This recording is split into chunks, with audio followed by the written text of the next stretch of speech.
Assalamualaikum. My name is Bakhtawa Sattar, advocate of the High Court and member of the Prison of the Committee. Today we discuss our topic of the legal heirship. आज हम थोड़ा सा इस पर बात करेंगे कि आया लीगल हेयरशिप की हमें क्यों नीड पड़ती है, इसकी लीगली तौर पे क्या इंपॉर्टेंस होती है या अहमियत होती है, थोड़ी सी इस चीज पर डिस्कस करते हैं। सबसे पहले हम बात करते हैं कि लीगल हेयरशिप क्या है और ये कहाँ से इशू किया जाता है। जो लीगल हेयरशिप है ये नादरा की जानिब से इशू किया जाता है और इसकी इंपॉर्टेंस ये होती है कि अगर कोई भी घर का फैमिली मेंबर या हेड ऑफ द मेंबर जो कि कोई प्रॉपर्टी आप होल्ड कर रहे हो, जो कि मूवेबल हो इनमूवेबल हो, तो उसके बाद जैसे वो फोर्थ हो गया तो उसके बाद जो उसके लीगल हेयर्स होते हैं तो उसमें इस चीज को डिस्ट्रीब्यूट किया जाता है।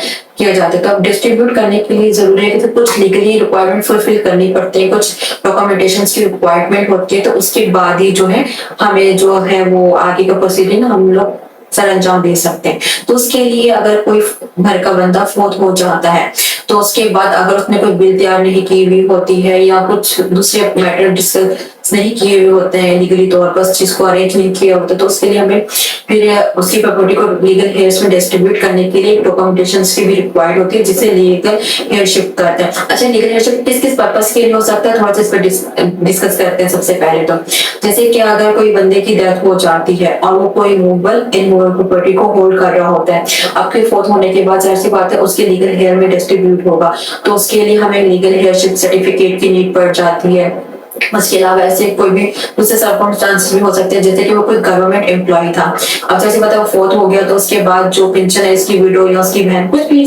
डिफरेंट सर्कमस्टांस हो सकते हैं, डिफरेंट केसेस में डिफरेंट सर्कमस्टांस होते हैं, तो उस चीज को मद्देनजर रखने के लिए हमें क्या लीगल हेयरशिप सर्टिफिकेट की नीड पड़ सकती है। उसके अलावा उसके कोई बैंक अकाउंट में कोई अच्छा खासा अमाउंट होल्ड रख रहा हो, उस अमाउंट को जाने बता वो फोर्थ हो चुके तो उसके लीगल हेयर को डिस्ट्रीब्यूट किया जाएगा, तो उसको डिस्ट्रीब्यूट करने के लिए लीगल हेयर की आइडेंटिफिकेशन करने के लिए हमें एक लीगल हेयरशिप सर्टिफिकेट की नीड होगी, तो उसके पर्पस के लिए हमें ये चीज चाहिए होती है। उसके अलावा कोई मूवेबल या इनमूवेबल प्रॉपर्टी ऑलरेडी इस चीज को डिस्कस कर चुके होते हैं, बैंक बैलेंस का हो गया, उसके अलावा कोई अदर एसेट्स की अगर कोई होल्ड कर रहा हो तो उस सिलसिले में भी हमें लीगल हेयरशिप सर्टिफिकेट की नीड पड़ती है। उसके अलावा अगर उसने कोई लाइफ इंश्योरेंस करवाई हुई हो, किसी और किसी ने कोई इंश्योरेंस करवाई हुई होती है, तो उसका अमाउंट जो होता है वो फिर लीगल हेयर में डिस्ट्रीब्यूट किया जाता है, तो उस लीगल हेयर अमाउंट को डिस्ट्रीब्यूट करने के लिए भी हमें एक डॉक्यूमेंटेशन की इंपॉर्टेंट डॉक्यूमेंटेशन की नीड होती है, जैसे कि हम लोग लीगल हेयर शिप सर्टिफिकेट भी कहते हैं, तो उसके लिए चाहिए होते हैं। या ऐसा हो सकता है कि जैसे कि कोई फोर्थ हो चुके हैं, उसके टोटल 7 लीगल हेयर मेंबर थे, लीगल हेयर्स थे, तो उसके लिए जो फोर्थ हो गया, बाकी इसमें से क्या हुआ कि मतलब 5 बहन भाई थे, 2 मतलब इतने वेल सेटेड नहीं थे, 5 वेल सेटेड थे, तो उनमें से क्या वो 5 ने अपने हक को जो है वेव कर दिया, 10 बदार हो गया और दूसरे 2 को दे दिया, तो उस सिलसिले में भी हमें क्या चाहिए होते हैं, लीगल हेयर सर्टिफिकेट की नीड पड़ती है जो कि नादरा की जानिब से इशू किया जा सकता है। दैट मीन अगर कोई शख्स फोर्थ हो जाता है तो उसके फोर्थ होने के बाद उस डिसीज पर्सन की जो भी प्रॉपर्टी मूवेबल इनमूवेबल हो सकती है, बैंक बैलेंस हो सकता है, किसी दूसरी किस्म का एसेट हो वगैरह हो सकता है, कोई पेंशन का मैटर हो सकता है, कोई लाइफ इंश्योरेंस हो सकती है, अगर कोई डिस्ट्रीब्यूट करना हो अपने लीगल हेयर्स में, कोई वेव कर रहा है राइट को, तो दैट मीन उसके लिए हमें लीगल हेयरशिप सर्टिफिकेट की नीड पड़ती है। इसकी एक लीगल एक इम्पोर्टेंस है, वर्थ रखता है। उसके लिए हम देखते हैं कि अगर हमें नादरा से सर्टिफिकेट को बनाना है तो हमें कौन कौन सी लीगल रिक्वायरमेंट फुलफिल करनी है, तो थोड़ा सा चीज पे डिस्कस करते आया। अगर हमें जैसी बात है जो लीगल हेयरशिप सर्टिफिकेट है नादरा से बनता है, तो उसके लिए हमें कोई एक बंदे को मतलब इख्तियार दे देते हैं, जैसे कि हम 7 लोग हैं तो अब 7 लोग तो नहीं जाएंगे, जैसे बता पार्टी बन गई, कोई एक ही पार्टी बनेगा, दैट मीन उसे एप्लीकेंट कहेंगे, तो वो बाकी 6 के बिहाफ पे भी वो एप्लीकेशन को बना के देगा। इसलिए सबसे पहले क्या होगा, हमें अगर हम लोग नादरा में जा रहे हैं और लीगल हेयरशिप सर्टिफिकेट के लिए अप्लाई कर रहे हैं, तो उसके लिए क्या होगा, एक एप्लीकेंट की जो एक एप्लीकेशन देगा तो उसके साथ क्या चाहिए, उसके साथ जो एप्लीकेंट है उसके एनएससी की कॉपी की नीड होगी, दैट मीन उसके साथ वो अटैच होगी। उसके अलावा जो फोर्थ हो चुका है डिसीज पर्सन है, उसका डेथ सर्टिफिकेट जो कि यूनियन काउंसिल की जानिब से जारी कर दो,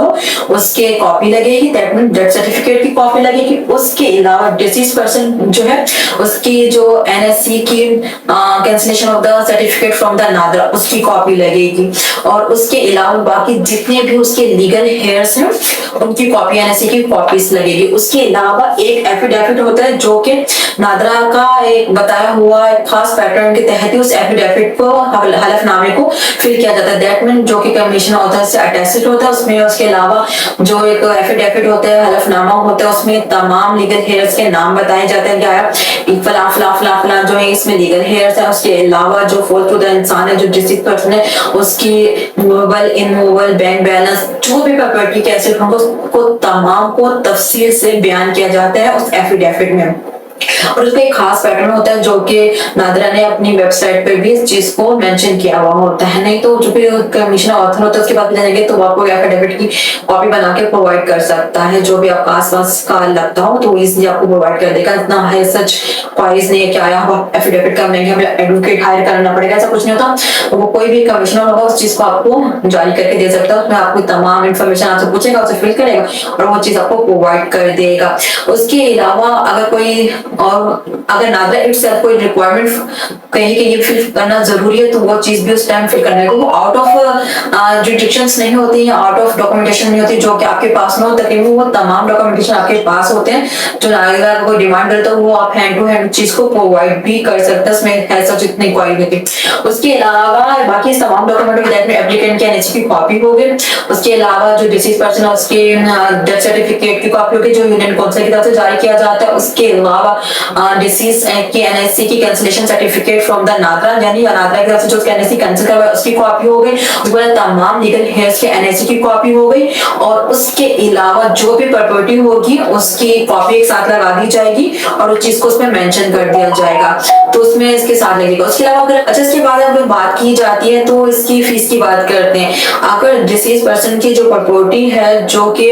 उसकी मूवेबल या इमूवेबल प्रॉपर्टी है जिसकी मालिकियत 1 लाख रुपए से कम तक की हो तो उसकी जो फीस जो नादरा चार्ज करता है वो 10,000 रुपए तक की चार्ज करता है। उसके अलावा अगर डिसीज पर्सन की जो प्रॉपर्टी है वो 1 लाख रुपए से एक्सीड करती हो, 1 लाख रुपए से ज्यादा की हो तो उसमें जो उसकी फीस होगी वो 20,000 रुपए तक की होती है। उसके अलावा जब ये डॉक्यूमेंटेशन वगैरह सबमिट करवा देते तो विद इन 20 डे के अंदर अंदर आपको जो है लीगल हेयरशिप सर्टिफिकेट जारी कर दिया जाता है। उसके बाद फिर जो भी डिसीज पर्सन होता है उसकी जो भी प्रॉपर्टी होती है फिर उसके लीगल हेयर में के रेशो के लिहाज से जो अकॉर्डिंग टू इस्लाम में और शरीयत लो है उसके मुताबिक उस चीज को डिस्ट्रीब्यूट कर दिया जाता है। दैट मीन ये एक इम्पोर्टेंट डॉक्यूमेंटेशन है जो कि नादरा की जानिब से ही जारी किया जाता है, लेकिन जरूरी होता है जैसे मतलब इंसान जो फौत हो गया उसके बाद उसके लीगल हेयर्स होते हैं तो उसमें उस चीज को डिस्ट्रीब्यूट करने के लिए हमें एक डॉक्यूमेंटेशन रिक्वायर्ड होता है कि आया जो फौत हो गया उसके लीगल हेयर्स कौन कौन से नादरा को चल तो नहीं पता ना, उसके लिए फिर हमें पूरे प्रोसीजर जो प्रीवियस हम डिफाइन कर चुके हैं वो किया जाता है। उसके बाद जो नादरा डिक्लेयर कर देता है आया जो बंदा फौत हो चुका है जो डिसीज पर्सन है उसके फला फला फला जो है लीगल हेयर्स है। और अगर किसी और को कोई प्रॉब्लम इसके अलावा ये भी होता है कि पब्लिकेशन भी करवाई जाती है। अगर किसी को कोई प्रॉब्लम होती है कि आया मैं भी लीगल हेयर तो उस चीज को मेंशन करवाना होता है कि आया मैं भी, अगर उस टाइम नहीं करवाता तो उसके बाद जो होता है उसके बाद आई थिंक इतनी रेमेडी नहीं होती, लेकिन आई थिंक उसको फिर कोर्ट के थ्रू फिर उस पूरा प्रोसीजर अपने आप को लीगल हेयर डिफाइन करवाना होता है। आया मैं भी लीगल हेयर हूँ, मुझे इस चीज से बेनिफिट करवाया जाए। अगर नहीं करवाते तो गलत बात है। अगर कोई ऐसा प्रॉब्लम नहीं होती तो फिर नादरा विद इन 20 डे जो है लीगल हेयरशिप सर्टिफिकेट जारी कर देता है। तो उसके बाद जो उसके लीगल हेयर्स होते हैं तो उसकी जो भी प्रॉपर्टी होती है अपने रेशो के लिहाज से चीज को अपना आपस में डिस्ट्रीब्यूट कर लेती हूँ। उम्मीद कर लेती हूँ कि आप लोगों को आज का टॉपिक जो था वो काफी हद तक बेनिफिट रहा होगा। इंशाल्लाह आपसे नई वीडियो मिलेंगे किसी नई टॉपिक के साथ, तब तक अपना ख्याल रखें और अपनी दुआओं में मुझे याद रखें। खुदा हाफिज।